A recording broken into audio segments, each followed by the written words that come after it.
Assalamualaikum warahmatullahi wabarakatuh. Alhamdulillah, alhamdulillahillazi khalaqal mauta wal hayata liyabluwakum ayyukum ahsanu amala. Wa huwal azizul ghafur. Asyhadu an la ilaha illallah wa asyhadu anna Muhammadan abduhu wa rasuluh sallallahu alaihi wasallam la nabiyya ba'dah. Uni-uni, uda-uda, dan sahabat-sahabat kesyafira yang dirahmati Allah. Syukur, Alhamdulillah, kita masih diberi Allah nikmat hidup, kesehatan, dan nikmat iman. Sehingga kita bisa beraktivitas sehari-hari dan hadir kembali dalam acara Nuansa Iman pada malam hari ini. Salawat dan salam, mari kita doakan untuk junjungan kita Nabi besar Muhammad sallallahu alaihi wasallam. Allahumma shalli ala Muhammad wa ala ali Muhammad. Selaku umat Islam, di samping punya kewajiban melaksanakan rukun Islam, kita juga wajib mengamalkan rukun iman. Salah satu syarat keimanan kita adalah beriman kepada kitab-kitab yang diturunkan Allah kepada rasul-rasulnya. Sampai dengan yang terakhir, Al-Quran yang diturunkan kepada Rasulullah sallallahu alaihi wasallam. Al-Quran adalah kalamullah yang diturunkan kepada Nabi Muhammad sallallahu alaihi wasallam dengan perantaraan Jibril. Sebagaimana kita ketahui bersama bahwa mengimani seluruh isi kandungan Al-Quran hukumnya wajib, dan mengingkari sebagian ayat Al-Quran hukumnya murtad. Sebagian saja kita ingkari hukumnya murtad dan akan dimasukkan ke dalam neraka. Ini diterangkan oleh Allah dalam surat Hud ayat 17 dan surat Al-Hajj ayat 55. Beriman kepada Al-Quran tidaklah cukup hanya dengan kebiasaan kita yang hanya cukup membaca Al-Quran setiap hari, tadarus waktu bulan puasa, dan lain-lain. Namun, beriman kepada Al-Quran semestinya dibuktikan dengan amalan-amalan yang lebih lengkap. Setelah kita mengimani Al-Quran, kita dianjurkan untuk membaca, dianjurkan untuk menghafal, mempelajari atau mentadaburi, mengamalkan, dan mengajarkannya. Jadi, tidak cukup hanya sebatas yang biasa kita lakukan. Apalagi dalam salah satu doa kita, dalam zikir kita pernah berjanji kepada Allah akan menjalankan perintahnya semampu kita. Sementara perintah untuk mengimani Al-Quran ini sudah diberikan oleh Allah. Sebagaimana sabda Rasulullah SAW yang diriwayatkan oleh Bukhari dan Muslim, bahwa pengamalan-pengamalan yang kita sebutkan di atas akan memberikan manfaat kepada kita. Yang pertama, Al-Quran akan memberikan syafaat di hari kiamat bagi para pembacanya. Jadi membaca Al-Quran saja sudah diberikan syafaat.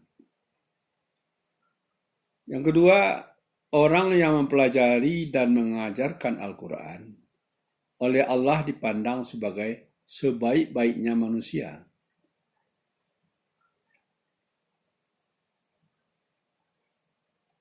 Dalam Al-Quran juga dijelaskan bahwa orang Islam adalah sebaik-baik umat. Manfaat yang ketiga adalah penghafal Al-Quran kelak akan bersama malaikat-malaikat Allah. Bahkan dalam salah satu riwayat dikatakan, dalam Al-Quran juga disebutkan, orang yang bisa menghafalkan Al-Quran akan dapat membawa keluarga terdekatnya, ayah, ibu, anak atau istri, masuk ke dalam surga. Itu bagi penghafal Al-Quran. Nah, Al-Quran juga tidak sulit untuk dibaca.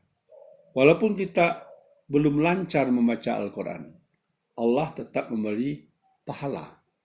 Bahkan pahalanya 2 kali lipat dari orang yang lancar membaca Al-Quran.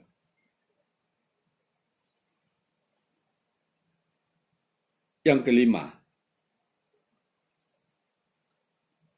meningkatkan derajat kita di mata Allah. Ini orang yang membaca, menghafal, mentadaburi, mengajarkan Al-Quran akan ditingkatkan derajatnya di mata Allah. Uni-uni, udah-udah dan sahabat kesepera yang berbahagia. Makanya judul kultum kita malam ini adalah Jangan Tinggalkan Al-Quran. Menurut Ibnu Katsir dalam tafsir Al-Quran yang dikarangnya, sikap meninggalkan Al-Quran adalah berupa, pertama, tidak mengimani. Tadi sudah kita singgung. Tidak mengimani, ya, itu dikatakan meninggalkan Al-Quran. Yang kedua, tidak mau membaca Al-Quran. Orang Islam tidak pernah ngaji, tentu itu tidak pantas. Yang ketiga, tidak mau menghafal Al-Quran.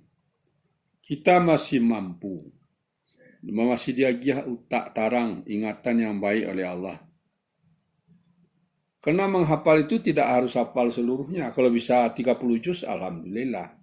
Tapi kalau hanya bisa 1 surat, 2 surat, sekian ayat, tidak masalah.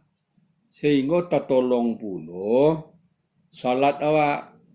Karena setelah awak membaca Al-Fatihah, kan awak membaca ayat-ayat. Ayat pendek kecil orang. Sebenarnya tidak ayat pendek, tapi ayat Al-Quran.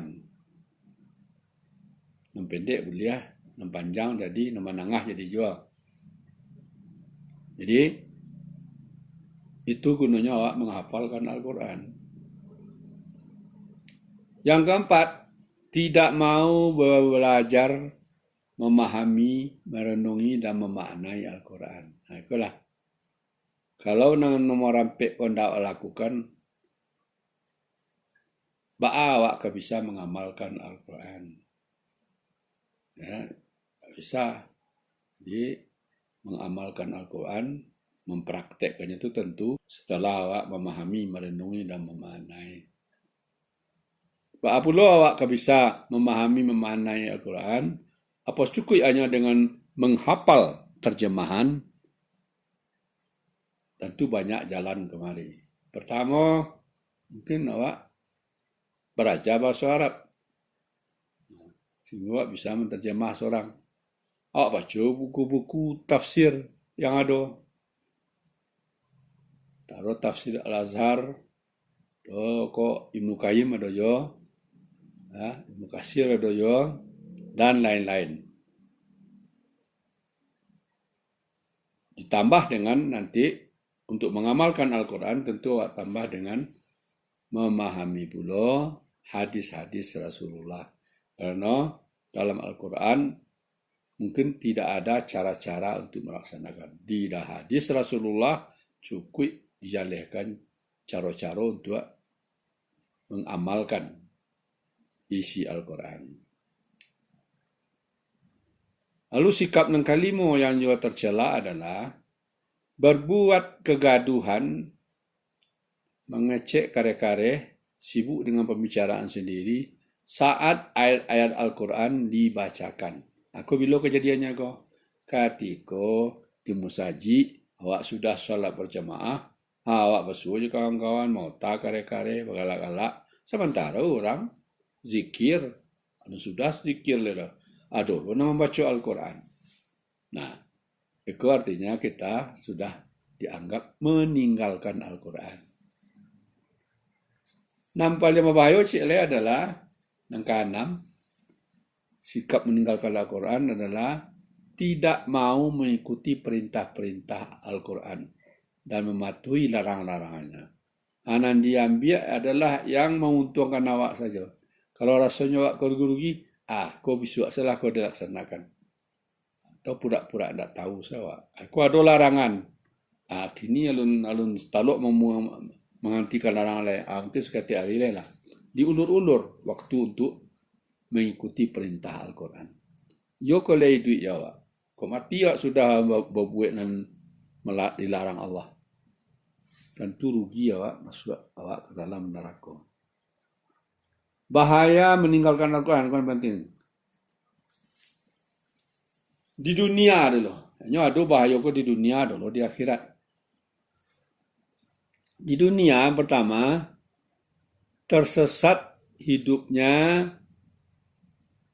seperti ini dijelaskan di dalam surat Az-Zumar ayat 22, yang artinya sebagai berikut.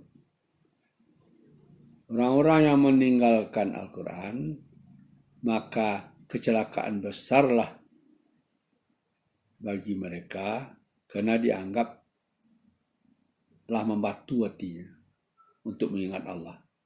Karena membaca Al-Quran salah satu upaya untuk mengingat Allah. Bacalah Al-Quran untuk mengingatku. Itu dijelaskan Allah dalam Al-Quran, dalam satu ayat. Kenapa? Al-Quran itu sebagai petunjuk. Dan Dzalikal kitabu la raiba fi hudal lil muttaqin. Petunjuk bagi orang-orang yang beriman. Berjalan tanpa petunjuk tentu sesat. Sedangkan di dunia sini dengan jalan lahrami gini lah banyak, kayak orang di Jakarta, kalau jalan tu harus dicari map dulu. Buka apa? Tanya kambah Google kan. Anda diikuti tu dah, anda tentu dia jalan. Apalah ia dalam agama. Al-Quran itu mengatur seluruh seluk-beluk kehidupan manusia. Jadi kalau sasek awak dalam hidup di dunia, nak mau mengikuti petunjuk yang lah ada dalam Al-Quran, maka celakalah hidup di dunia. Tak di dunia sampai ke akhirat nanti celaka. Ya, kalau hidup di dunia lah celaka, di akhirat biasa celaka ya. Bahaya yang kedua, kehidupan di dunia jadi sempit. Seperti dijelaskan dalam surat Taha ayat 120. Ya, surat yang tadi sudah dibacakan oleh ayat 124 yang telah dibacakan oleh rekan kita. Artinya, dan barang siapa berpaling dari peringatanku, peringatan Allah itu ada dalam Al-Quran sebenarnya, maka sungguh dia akan menjalani kehidupan yang sempit. Tak saja itu, kami akan mengumpulkannya pada hari kiamat dalam keadaan buta.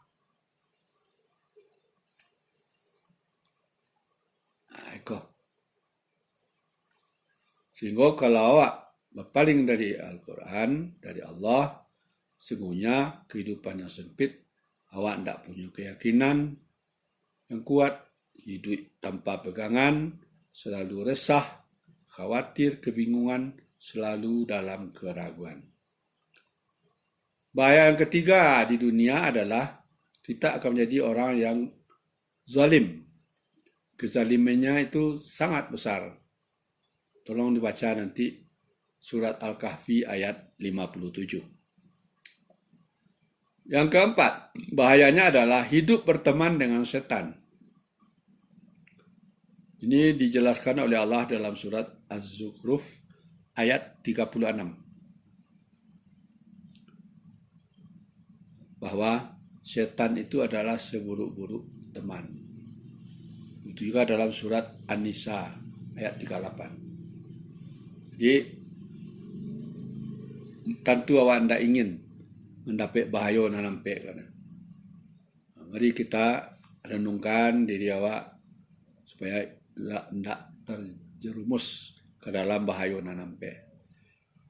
Lalu bahaya di akhirat. Seorang yang lalai atau meninggalkan Al-Quran akan menerima siksa di akhirat.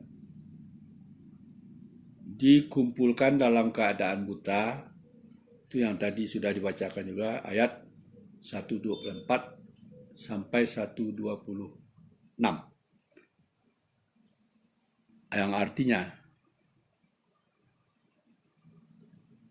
barang siapa berpaling dari peringatanku, maka sungguh dia akan menjalani kehidupan yang sempit di dunia, dan kami akan mengumpulkannya pada hari kiamat dalam keadaan buta.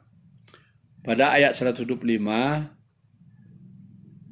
orang-orang nan buta tadi itu bertanya, "Ya Tuhanku, mengapa engkau kumpulkan aku dalam keadaan buta, padahal dahulu aku dapat melihat?" Dijawab oleh Allah di ayat 126. Demikianlah, dahulu telah datang kepadamu ayat-ayat kami, dan kamu mengabaikannya. Jadi begitu pula pada hari ini, kamu diabaikan. Jadi awak diabaikan. Yang kedua, di akhirat ditimpakan azab yang sangat berat. Itu dijelaskan Allah dalam surat Al-Jin. Ayat 7 balik. Tolong dibaca sebelum. Yang ketiga, aku yang balik terhalang dari syafaat. Di akhirat awak tak diberi syafaat. Padahal syafaat kolah nan akan memperlancar proses awak di padang mahsyar. Sebelum awak ditentukan apakah ke surga atau ke neraka. Nah, maka dari itu mari kita selalu mengimani dan mengamalkan Al-Quran dengan cara yang tadi.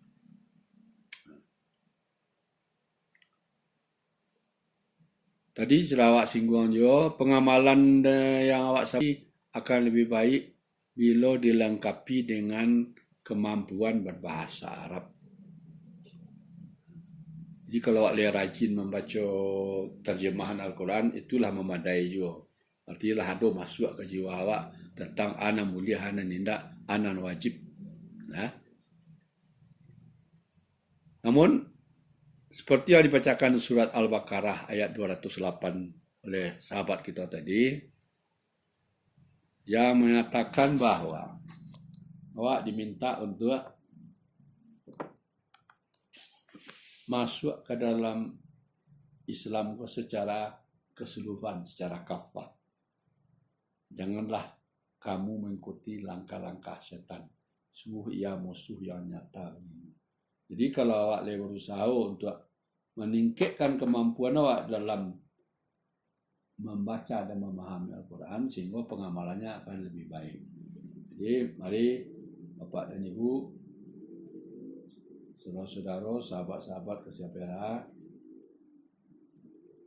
mudah-mudahan awak bisa menggunakan umur nanadoko, sisa umur nanadoko untuk bisa lebih dekat dengan Al-Quran. Jadi jangan ditinggalkan Al-Quran, jangan dibelakangi, jangan dilupakan apapun kesibukan awak.